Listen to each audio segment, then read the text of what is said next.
She's frisky, she's cute, and she loves her doggy treats. But this little gal has a problem.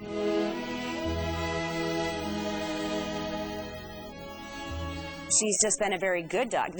She just happens to fall asleep at the most opportune or unopportune moment. Snoozy, yes, that's her real name, even falls asleep while eating. Watch this. Wake up, little Snoozy, wake up. Wake up, little Snoozy, wake up. And she's just almost like a rag doll. She's sound asleep, and she's just like, you know. Snoozy, hey. Hey, baby. Here's Snoozy. Everybody was just like, oh, poor Snoozy. And I took her to show my mom. My mom was like, oh, my God, I can't watch this. I can't see this.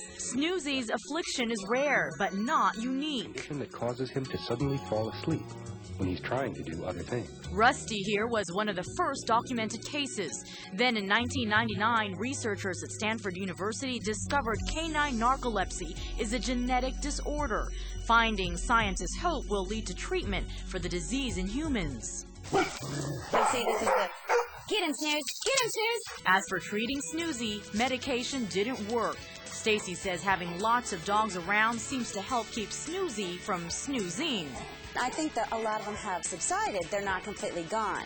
But I think if she was to be by herself with no, stimulation, I think she'd probably fall right back into it. So Stacy and her family have learned to live with their drowsy dog, dropping off to sleep any time of day. At first it was kind of scary because she would fall asleep and in her water bowl. But when she would breathe in or breathe out, it would either make bubbles and it would wake her up. So I never really worried about her drowning. I don't see her unhappy in any way, shape, or form. But her having narcolepsy just has not been an issue. She's just been a very good dog.